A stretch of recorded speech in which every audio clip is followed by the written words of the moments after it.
for those of you who don't know me, I am Michael McFadden. I work with our financials here with our clubs. That's my contact information. I have some business cards as well on hand if you want to grab one from me at some point. But we'll go ahead and get started here. Just starting off with some important reminders. July 8th, and July 8th. That's when your end of the year financials are due. So July 8th is a very big deadline for you guys coming up.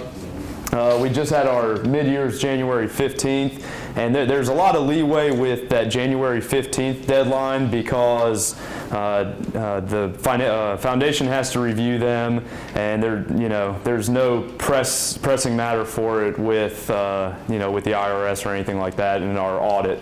July 8th, completely different. If you can get them in before July 8th, even better. The turnaround time on those is much, much faster, whereas, again, the January 15th deadline, usually, we could take 2-3 weeks before we, had to get everything in so they could review it. July 8th is much different. Usually that's about a week that we have timeline to turn everything around. So. That August 21st date is actually our kickoff luncheon, but we're going to be doing a treasurer's training here, very similar to what we're doing today, but a chance to just bring in the treasurer. So if you're not a treasurer, pass that date along because we are going to try to get them back so they can again learn about everything that we're talking about here today. The next thing is the online submission. The big piece with this is when you're going to submit your financials, I get them emailed to me and I get them via this form. You'll go here, club requirements and reporting, and then just scroll down a little bit. So the document submission. And the reason this is better than just emailing me is because we require that the president sign off on our financials, and if I just get something from the treasurer, I'm going to be coming back to you with an email or to them with an email asking you to follow up. And as we go throughout the Excel document, I'll touch on more about why that's important with the email systems. And any questions that you have as we go through this, just go ahead and ask them. Well, what? The president has to sign off on it? I mean, my life will be messing Yes, you are. I mean, that's why we have it in place. Just like the pub crawl. The conversation on insurance and director and officer coverage is next session. So yeah, again, it's very important that they're going to fill everything out for you, but have a chance to look through it, and this will kind of go taking place of the attestation report at the end. And again, we'll talk about that as we go through it and why this is important.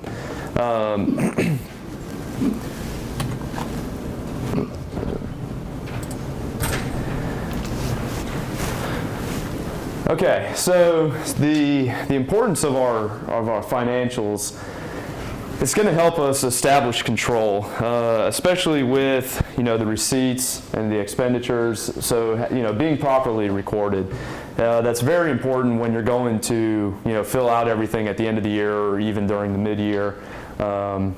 Receipts and invoices for all bills, make sure you're getting that because again, when you're going back through everything at the end of the year, and if there's ever any questions or something that ever comes up that there's any doubt about, you have receipts or you have the invoices to show what you've paid and why you've paid it. And then I'm actually going to have David come up here for a minute and just kind of touch on the audit that we do every year, how things are coming along with the exemption status of all of our clubs that are falling in. I actually meant to bring that list and forgot, but everyone who is through phase or who was part of phase 3 and before is actually going to be rolling on now starting next year. So we're filling out the paperwork for all of that. So if you're a phase 3 or before, you're going to be on that list. So I'll turn it over to David for a minute. So as part of the group exemption, and as part of the transition to Operation Club, there was a more formal relationship established between the Alumni Association, University, and the clubs. And as part of that, and I think I was talking to the folks in New York, there are some clubs that are different levels of capacity for having their own 501c3 standing. And what we found out, obviously, honestly too, was that it depended largely on who the volunteer who happened to be in charge was, right? If you're a CPA and your background is in tax accounting, and then having a 501c3 is probably secondhand nature to you. You can do it and you handle it. And when we were going back to the records, we found several that had it in place.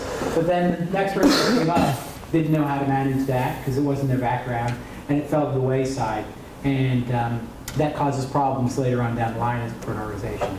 So that, and for a variety of other reasons, we decided we would do one group exemption with the IRS, which means that we'll have a 501c3 status, the Alumni Association, that is extended to all of our clubs. So every club will have a certificate that says you're 501c3, and you are entitled to, when people give you gifts, they get a receipt for a tax donation from the federal government for those, okay? So we're working now with a company, we're switching accounting firms from a local one to McGladrey. They're kind of a medium-sized regional accounting firm. We interviewed several, and this was the one that the board felt would do the best job. We have a call set up with them next week to start setting out our policies that we're going to send out to you. So as now every club will be a part of the 501c3, you will have a process for you in place. So if somebody says, hey, I'd love to support this event, you can say, well, great. You can use it as a part of your tax deductions at the end of the year. They give you the gift, you get them a receipt letter, and they use that for their files. But as you can imagine, also because of that, collecting those monies, they're going to be also looking at our financial records for each one of the clubs and making sure that those align with anything that we report on our 990s. Because they will, that's the other part of it, is that as individual clubs, you'll have those benefits, but you won't have to worry about filing your own paperwork with the IRS. We'll handle that for you. Okay? David, if you already are a 501c3, when you go into this group exemption, do you have to inform the IRS you're going into this group so you no longer need your own, or how does that work? Yes. So we've talked about this internally. We're not going to, I think at this point, the decision was, we're not going to force anybody to give up their 501c3. People put some time and effort into it, and they invested in it, and you're responsible for maintaining that, right, at club level. However, if you're going through and you feel like, yeah, it's in our best interest to do that, so we don't have to file our own paperwork, we don't have to deal with it, we'll handle that. And McGladrey, we had to do it with the first round, and there's a form that you send in just saying that you're no longer going to be doing this 501c3, and it'll roll under our group. In fact, to get the group exemption, we had to send it in with several clubs. And one of the things that we found out is 3 of the clubs that we had sent in had a 501c3 several years in the past, and they were in bad standing, and it held up the group exemption. We had to go back with our accountants, get that all cleared up, refile, we pay a fee, kind of taken care of, and everything was cleaned up. So don't do anything right now. I'm not an accountant, and I'm not giving you accounting advice, except to say, don't change anything that you're doing right now until our accountants get with us, and we can sit and talk with you about exactly how you want to transfer if you have a 401c3 over to ours. Okay? Good enough? They will, on the financials, pull randomly some information, and if they have a question about a receipt, they may call you on the phone, and we'll let you know when that process is going on. They may call you up and say, hey, I have this expense here, can you explain it? Do you have the detail for it? And that's about it for the spot audits that we'll do. Questions? Yes. How are y'all going to handle the states that have a sales tax? Like Department of Revenue here in the state of Florida. Right. So the sales tax, so the federal 501c3 status doesn't affect, you still have to pay state sales tax. So, yeah. Okay. will be receiving some sort of certificate or some proof that in fact that we can. Right, because what you'll find is when you go in and say, hey, I'm a Right. 501c, I want to take advantage of, you have a special rate for not-for-profits, they'll want to see the proof of it. Right. So we'll send you out that certificate Okay. as soon as we have it in place. Yeah. I have a question, I guess, for in a group here. I know a lot of clubs are selling T-shirts Yeah. at this point. I haven't seen any clubs in the state of Florida that are selling T-shirts yet. I know Atlanta's selling some. I think New York is selling some. Houston, is there anybody in Florida that's selling T-shirts? You guys selling T-shirts? How are you accounting for the sales tax and everything?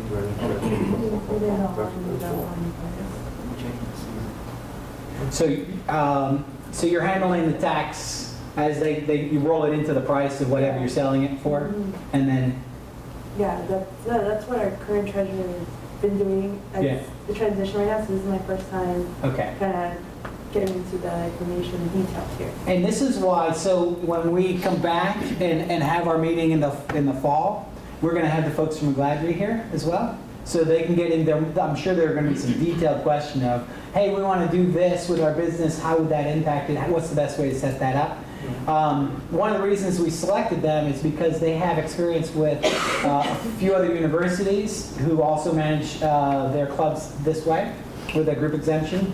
And they work with several other not-for-profits that do something similar. So they have expertise that they can pull in, and that's what they are going to do for us in the fall.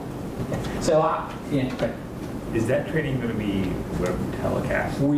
yes, yeah. We're going to figure out a way to make that available via. I mean, we can set it up with GoToMeeting or something like that, and some cameras in the ballroom or wherever we have room for it.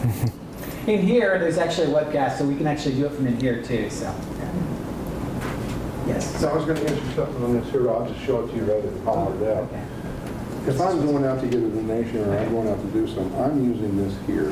Okay, so I would give it to somebody along with this and then a letter requesting why we do things. And that's been satisfactory for getting donations and getting whatever I need to do. Now, is this not right or what? Technically, no. No? Why is Technically, that? no. Because unless you're under our organization, under our group exemption, you can't. Our 501c3 status is just for the Alumni Association.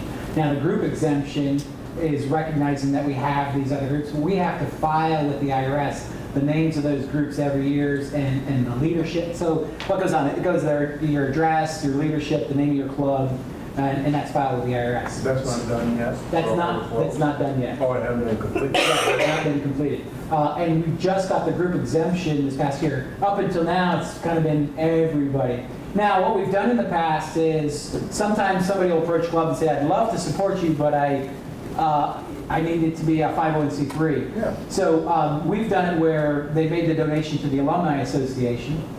We then take the revenues or the expenses. If you have something in the club, we pay for things for you.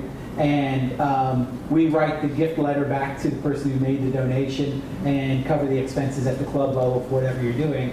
Because technically, in order to get a receipt letter for their gift from us, the donation has to come to us. Now, that's going to change going forward with the group exemption. Well, yeah, Every but club will have a form once like you do that. that, then you can use it. Yep, you'll have one. That's my point. Yep. Yeah. Okay. So everybody will have that form and they'll be able to do it. Now, I think I was talking to from New York. One of the things that we're going to work out with McGladrey, exactly what procedures. So does the gift go to you and is it signed by your president, or is it signed jointly by Scott Atwell and your president? So that we want the receipt letter to be properly set up so that We could have two different 501c3s. You've got one for boosters and one for alumni association. Right. So, yeah. So you won't have to use the booster one. You'll be able to use ours. Just the alumni one. Okay. So very important for participation from the clubs during our fall meetings. That's when we'll get into detail. The McGladrey contract doesn't technically start until July 1st. The current accounting agency is winding down, and they're coming up to speed, but in the fall we'll have more detail. Other questions? Appreciate it. Mike, back to you. All right. All right, so just a few other notes here. Checks should always be made out to the club when being paid for something, not an individual. This, again, it seems like common sense, but again, we just like to reiterate it because, you don't want an individual cashing the check and keeping that money. Question? Similar to the boosters, where you can donate to the boosters and have it allocated to a specific either team or sport. Is that possible through the Alumni Association too, that filters down to a specific club?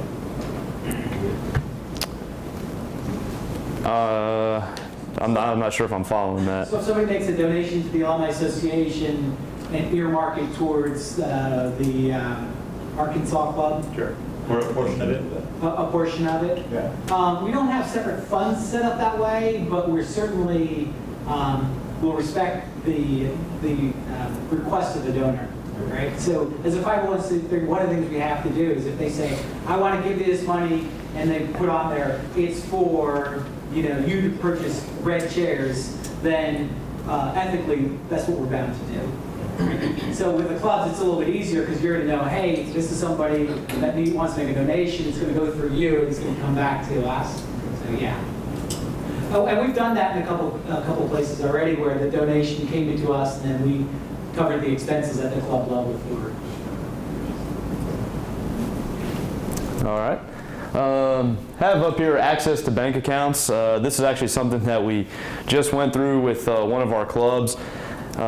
If you're operating with only one person having access to your bank account, you really need to get two people having access to it.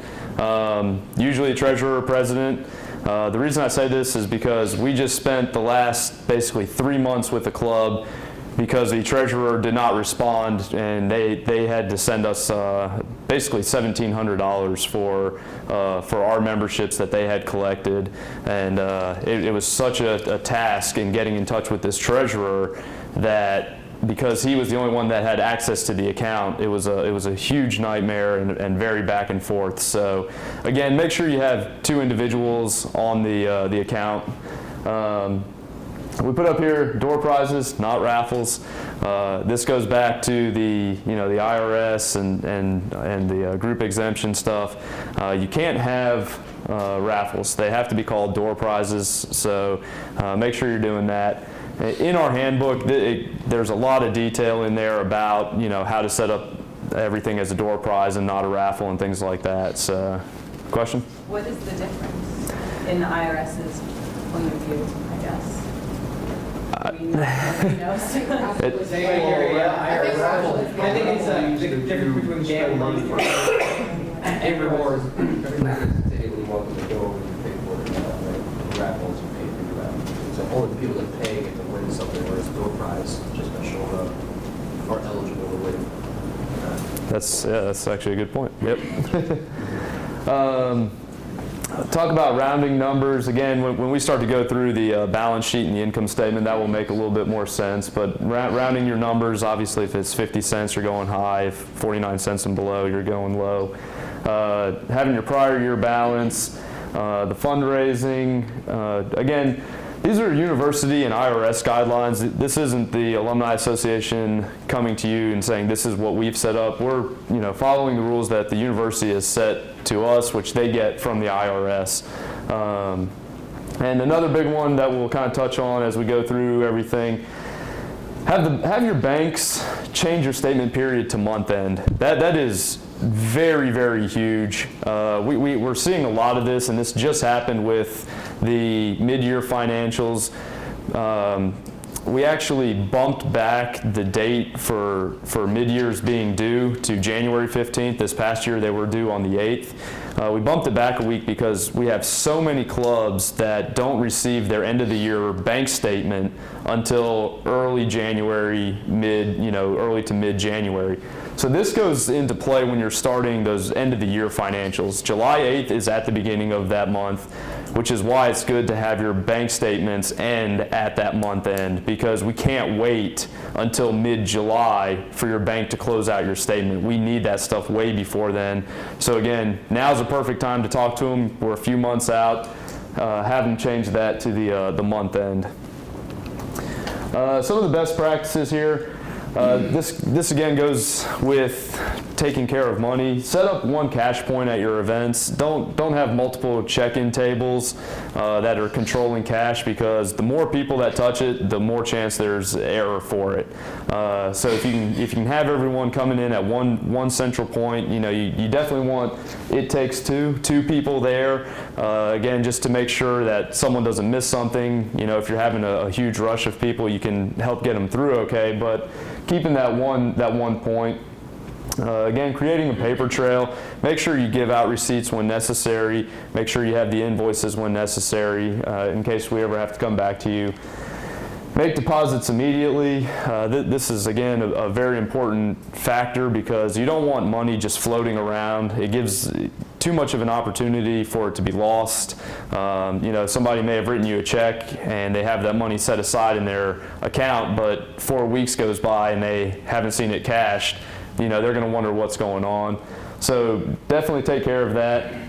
To keep it simple, I'm actually going to read to you out of the handbook, just because I think it's probably one of the better ones. Never take IOUs. Always take money for events, merchandise, up front. Do not deposit club money into your own personal account and then write a check to the group for the same amount. Never float a loan to the group and then take the money out of cash receipts as repayment. So again, just read through the handbook. If you ever have questions about it, there's reasons that we say these kind of things. And then finally, review your finances at every time you have a meeting. Even if it doesn't change on a month-to-month basis, it's still good to know, to keep everyone updated with what you have in the bank. What's the dollar threshold that we have to itemize on the financials? We will go through that. Wait, are you talking about like when you're bringing in revenue and things? Like expenses. Anything, we need everything recorded when it's $5,000 or more. So, and that kind of brings us into our balance sheet, and that's actually why I gave you guys a handout, because as we go through this, it'll be easier to see as we go through it, and being able to see the balance sheet as we go through, you'll see what I'm talking about. So. Pretty simple. As of 6/30/2014, that's what you're going to have. Except now, this year, you're going to have that. It's going to be 12/31/14, and this will be coming in at the end of this fiscal year, so 6/30/15. This is pretty standard. You should be able just to look at your mid-year financials, fill that right out, no problem. Your cash. That's going to be what you have in your bank account, and then petty cash, obviously, anything that you have not in a bank account that's on hand. Accounts receivable and other assets. Note the little footnotes, and again, this is why attention to detail becomes huge, because everything is noted down here, and anytime we have, if I have something submitted to me, and let's say you have so accounts payable. And this will show up in another slide, but if you don't go to that tab on the Excel doc and show what this accounts payable is, I'm going to be emailing you back and saying, what is this? And it can become very daunting if you don't pay attention to these little ones and twos, because if you miss it throughout the whole thing, then I'm going to be coming back to you 5, 6, 7 times saying, okay, you missed it here, you missed it here, you missed it here. So again, just paying attention to those little details, and then obviously if you ever have any accounts payable, liabilities, that's going to all add up in the Excel doc and give you your final number. On your sheet that you have, you'll see that it has zeros at the bottom, and it says balance should always be 0. We set it up at the beginning of, or right after we started doing our mid-year financials. We noticed a little bit of an error, and we have it set up now to where these numbers should always end up being zeros at the bottom, and if they're not, you have something wrong. And when you go into the rounding aspects, like I was talking about earlier, it might be off $1 here or $1 there just because of the rounding issue. That's okay. But if it's not showing, 0 or 1, maybe $2, you have issues, and we're not going to accept, something that isn't coming out to a zero balance. So make sure you're looking through everything, and if you still can't find the issue, we'll definitely take a look at it for you and see what we can look at. But again, without having your financial statements in front of us, it's hard for us to go and look at what, where the error is going to be from. So if you can, try and take care of that before submitting it. So again, this is why looking at both sheets, the accounts payable, the accounts receivable. If you have anything in receivable, this would be where you'd talk about it. So on that other one, we had the $250. It needs to go into the accounts payable. Note it. Again, if you don't note this, we're just going to be coming back to you with questions on what it is.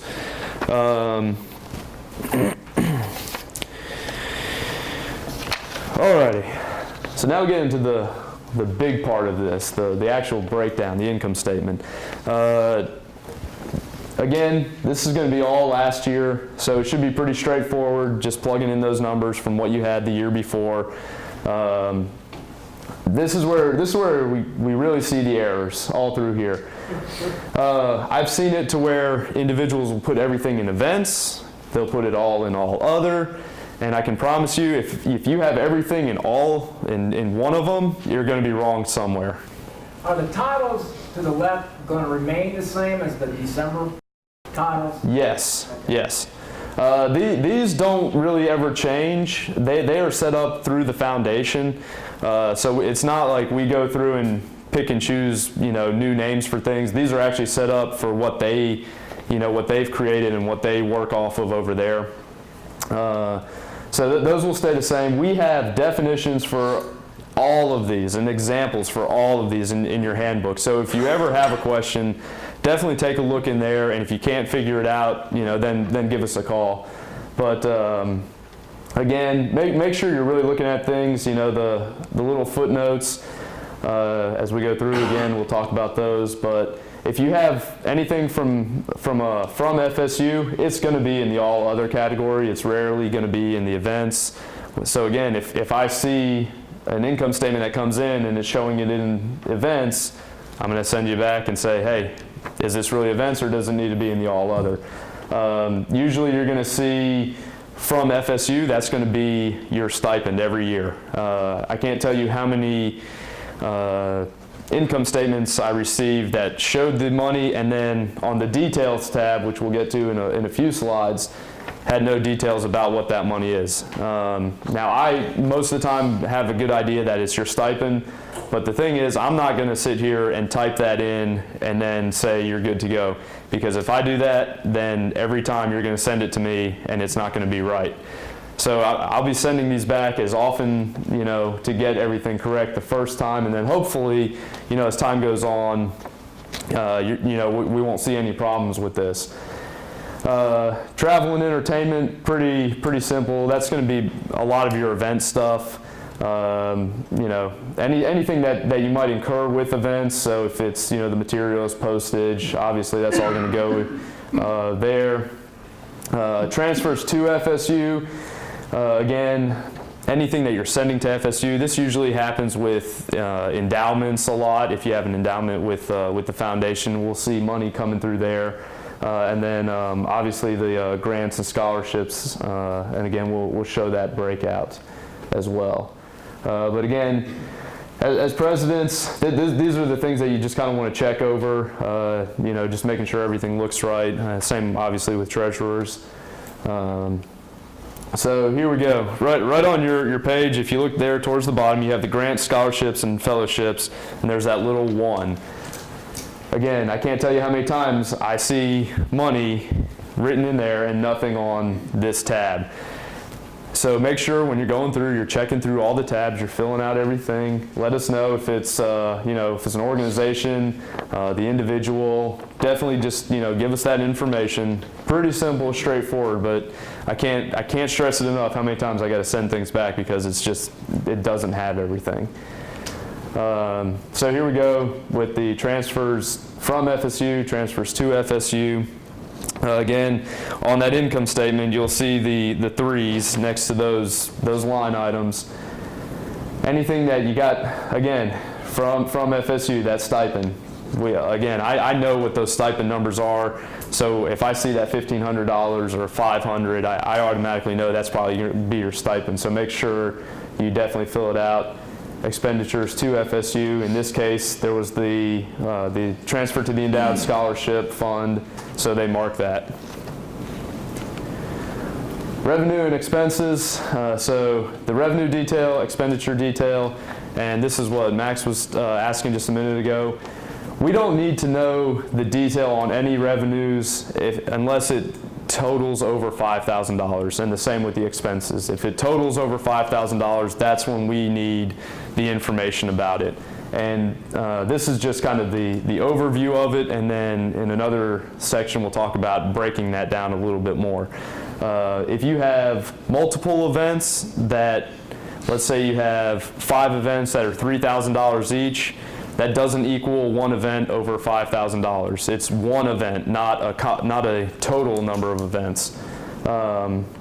That's not a bad thing to note when you're submitting your financials, because if I do see $15,000 in revenue and you don't have it marked out, I'm going to just ask the question in general of, is this over a few events or is this 2 events kind of thing. So.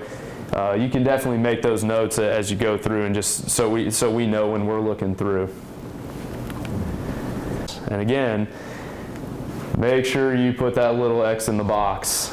It seems, it's one of those minute details, but again, if I submit this to the foundation and they're going through it and they don't see that X in the box, they're kicking it back to me.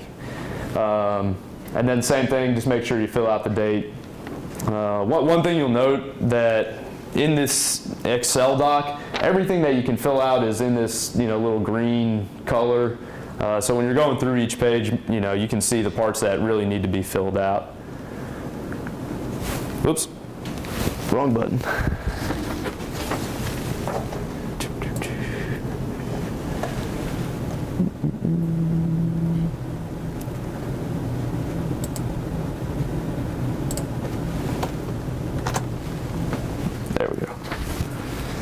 Make sure that's correct. Okay. All right. One of our last things on the list is the checklist. Again, just making sure you go through, read through these things. They're just the yes or no questions. If they're not applicable to you, you just mark the NA. So just go through. And again, this just kind of helps us know your club a little bit better too, about just some of the things that you do on a day-to-day basis when you're handling your financials. So there's really no wrong answer here. Don't think we're going to mark off points or anything like that. We're just getting a general idea. And then finally, this kind of goes back to the beginning with the attestation report. And I believe I said this at the beginning, if a treasurer just emails me this document and just types in the president's name, that's not going to cut it.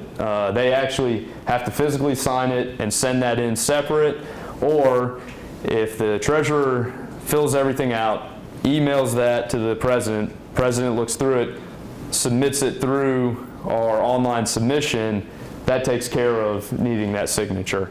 So again, just paying attention to those little details of, once you go through it, make sure it looks good. Then they don't actually have to physically sign it. And I get email notification when you submit it through that system, so that actually kind of helps me a little bit more, instead of having to keep track of, treasurer has submitted it, and now I'm waiting for an email from the president, that's saying everything's good to go. So if you can, submit it all through that link, and that really helps me out a lot. And that's really about it. So are there any general questions that anyone has? I know, again, there's some new treasurers coming in, some incoming presidents, outgoing presidents. Any questions? See how we're doing on time? We've got about 15 minutes if there really is any. Well, I guess I've got one. Sure. So there, that date, the July 8th? Yeah, the one that I just forgot. So, like, we're a brand new group, right? We've never done any reporting whatsoever. So, year end, we've never, like, would we be starting with that? Like, should I be getting all that in order? For Phase 5 clubs, the ones that have never reported anything, I would suggest reporting something just as a practice run, but your stuff isn't going to really hit until the mid-year financials is when you'll really need to have something, and then that end of the year financials in 2016. Okay. But I would highly encourage submitting something now just to get the practice, because again, when you're going through this the first time, it can easily become confusing, and you know, now that's a good time to just kind of work through it. So when mid-years come around, it's, you know, basically a walk in the park for you. Okay. Yes. I don't know if it was this year or last year, but I had a cell on there that wasn't calculating, you know, so nothing came out equal, you know. Right. So I ended up just, you know, fixing the page by hand and sending it in. I mean, there's really nothing wrong with that. I mean, if you really wanted to print this all out and hand write it in, I mean, you could very well do that. I mean, again, as long as we're receiving the numbers and everything from you, you know, that's definitely okay. But Well, I knew it was a problem. It wasn't coming out right. So And- that's what I did. And then, I mean, every year, or I guess every 6 months before we send this out, you know, we do look through it to make sure it does look correct. I mean, like I said, the one that we sent out for mid-years, we put that little minor change at the bottom with making everything come out to be zeros. So we definitely do take a look, and, you know, if you ever have any ideas or suggestions for it, we definitely listen to those as well, because, you know, sometimes we may not have everything up there on the income statement that you need. 9 times out of 10, or probably 99 times out of 100, we are. So, so you should be able to find anything that you're looking for in there. And as I touched on that, one thing to note in the other expenses, other income, it's very rare to have anything in those two sections. So if you are going to put something in there, again, take a look at the handbook first, or contact me, because, you know, 99 times out of 100, other expenses, other income, we rarely have anything in there. And if you do have something in there, again, make sure you note it, just so we know exactly what it is, because usually it can be reclassified, and I had that numerous times this year where someone put something in as other income, and, you know, it went in as like a contribution instead. So just, that's a little side note. Any other questions? Yes. Can we email you that form and have, like, my treasurer likes to keep very track of everything, all our documents, so I think I know he's going to ask me to be the one to upload those to that form, Right. or to that site. So can I just sign the form and email it to you, or Yeah, you definitely can. while he uploads to the site? Yeah, you can definitely do that. I just always say, it's, you know, it's probably easier for him to send you everything just so you can upload it. But if you know, if you just want to sign the form and send that in, you definitely can. That's super trusting.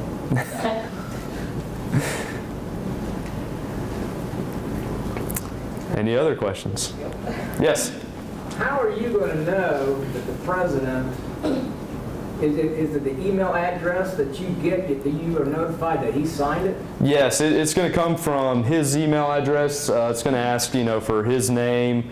I mean, I guess in theory you could falsify that, but, you know, again, if we have any questions and we go and ask that president, he's like, or he or she. The last one, I just said no. In Okay. the box, I said no. Well, I sent it in. and In the time frame, we didn't have time to. right. Next go around, we will have a new president. Right. So in that case, when you say no, I'm going to see that, and then I'm going to know to, come back and make sure that the president has signed off on it. And again, there's that little bit more leeway with the mid-year financials, with time and everything else. But with the end of the year, again, speed is the key. We also have a golf tournament June 15th, which, but anyway. Yeah, that's the one thing I forgot to mention as well. If you know you're not going to have any expenses in the month of June, you can go ahead and file everything and get it to us, in June or well before that July deadline. So if you know you don't have any expenses or you're not going to be bringing in any extra money during that time frame, I mean, again, I'm happier the earlier you can get it in.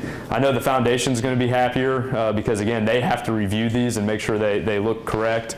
I'm kind of that first stopgap with them. I get them, I look through them, I'll send them back to you if I notice anything, just way off mark, and then I pass it on to them to take a final look at.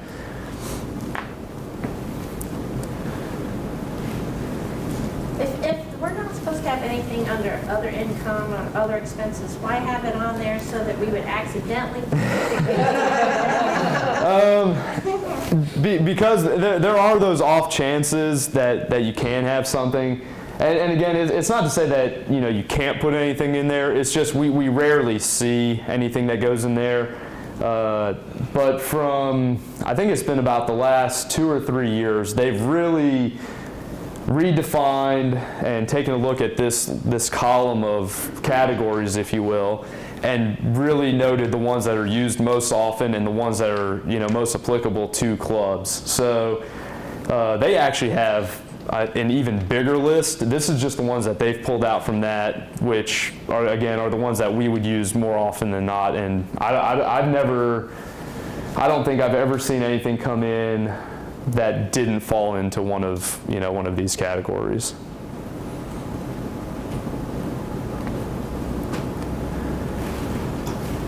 All right, well, if we don't have any other questions, I appreciate you guys joining me with, I know this is not the most fun and exciting part of your day. Financials never are.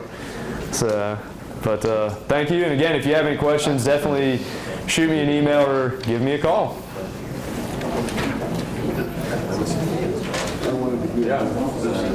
All right, anytime you're ready. All right. Okay, so we're actually going to talk about Schedule G here, and what Schedule G is, it talks about when you have expenditures and revenue detail that's over $5,000 that we just kind of touched on a minute ago, but this is where you're going to break that $5,000 out or more and just let us know where it's coming from. The one big piece to remember is if you don't have anything that's over $5,000, you still need to go ahead and make that little mark in the top corner there with an X, just so we know that you didn't have anything. Because again, if you have multiple events that equal over $5,000, we don't need that broken out. It's only ones that are $5,000 or more. And again, just noting the date at the top. And then one of the last things that we talk about here is the checklist. Again, this isn't anything too major. We just look at it as an opportunity to get to know your club a little bit better and how you work with your financials. So going through, it's just yes or no questions, and then obviously if it's not applicable to you, you can mark it in the NA column. But again, this just takes a few minutes just to go through and let us know a little bit more about everything that you're doing. I hit that wrong button again.